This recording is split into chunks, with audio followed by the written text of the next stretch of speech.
this one is. It's all good. Hi, Barry Drennan with Fairbairn Protocol H2H. We're here with Cass again today.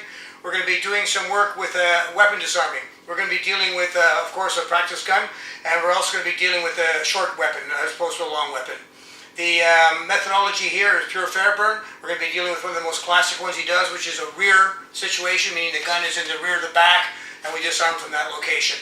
That movement comes with a takedown. We're not going to be doing that portion. We're going to be sticking just with the clearing of the weapon and the follow-up on the person who is the assailant.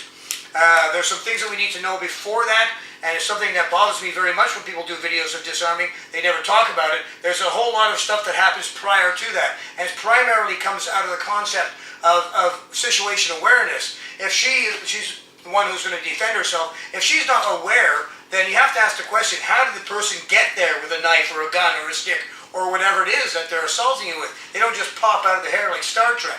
So these situations are such that you have to understand that they develop. So situational awareness allows her to understand her surroundings, who's getting close to her, how they're getting close, whether the weapon is being drawn or whether it's in presentation already. All these things come into it. The other thing that comes into it is the simple thing of range and distance. If I'm this far away from her, the game is much different than if I'm pressing the firearm into her, because of the sheer reaction time in terms of clearing the field of fire.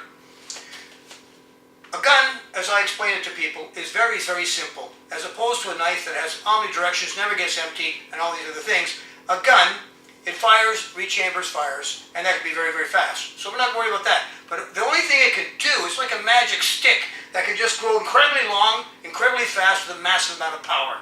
So that thing, if I have it here and I pull the trigger, it goes right through her, temporary cavity, injury, she's dead, type of thing. But if she rotates just a little bit, now that bullet will go past her. So if I'm back out here, she has to go a long way to get out of the range of that bullet. Even if she goes here, just a slight deflection of the gun brings it back onto fire again, and she once again moves into a situation of lethal. So the complication comes with range, and these things we have to understand those ranges.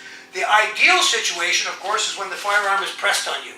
If the person has the firearm pressed on you, then this situation allows you to do a forward rotation, clearing field of fire in this manner, which automatically puts you behind the point of gun and out of line of fire, and it makes it difficult for me to bring it back in, because she's not going to be just turning, she's going to be doing secondary movement as well. Well, I should actually call it simultaneous movement in order to disrupt me. These methodologies are not controlling the weapon. These methodologies are taking out the brain that's going to pull the trigger. So these are very, very important to understand. Ready? So now, first thing we have to understand is that we're going to be going from that point of view, a very close rotation. So as we touch the weapon to her, at her point in time, element of surprise, distraction, opportunity, a backfire of a car, any of these things can come to her advantage to create the situation where she gets the maximum opportunity. A cough, a question, give me your money, and she says, I have money in my purse, and I listen for half a second. I'm listening for half a second. That's the opportunity to do it. She's alive because I haven't pulled the trigger. 3 seconds from now, half a second from now, she's dead maybe. But at this moment, I don't want to kill her. Why? Because I have not pulled the trigger.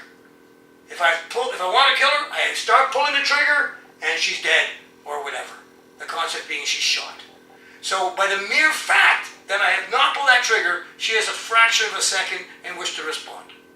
And so she opportunity grows with that. Her opportunity grows with those elements that I talked about. The physical movement itself comes down to this rotation where she rotates inside. Now, back to me, please. If her back is to me, it's the same scenario. If the pressure increases, it makes it better because it's easier for her to rotate inside. If it lightens up, it's problematic. And of course, if I'm here, she has no idea where it is, and it's very dangerous to do the movement. You might have to walk, take an opportunity. If you're walking, a little subtle stall will increase the weapon, or if I'm risking it enough, I start to play games, and they say, get the fuck moving. You see, and I give a little shove, then that shove can be that same rotation which causes a situation where that field of play is now exterior to her concern. So, the method we're going to do is from the back. Now, what we're going to do is very simple. On simultaneous movement, you're going to feel the gun. We're going to use the close range scenario to make it very clear. All right? You're going to rotate back. A wide, massive swing with that arm over the top, takes this in, locks this in, and squeezes it to your body. Okay? Ideally, my weapon is back here, and now I have that complication of bringing that weapon through again.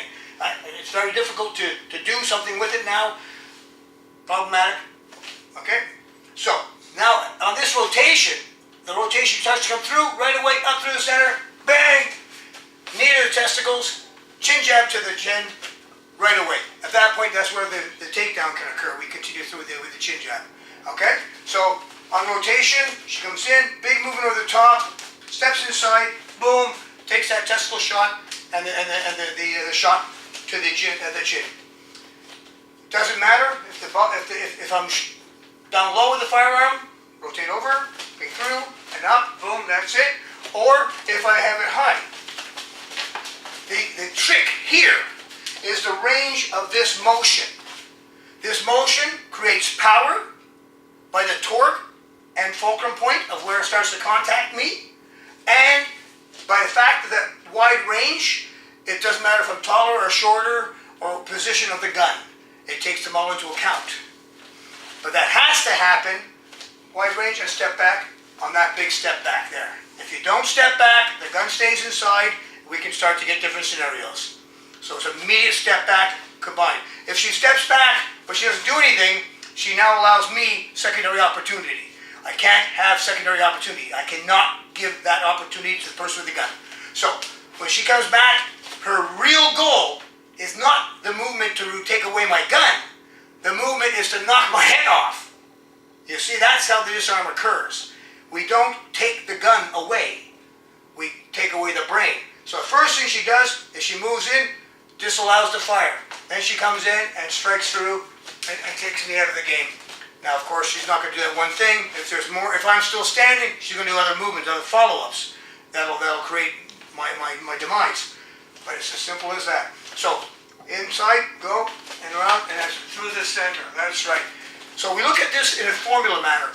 Out of the entire gun disarm, more than half is the understanding and awareness of all these elements of prize, opportunity, how they get there, all that psychological. It makes up more than half of the disarm.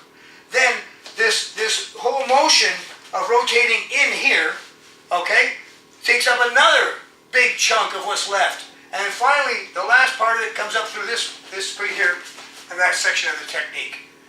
So this is how the guns works in the real life with the disarm, and all the elements are taken into account.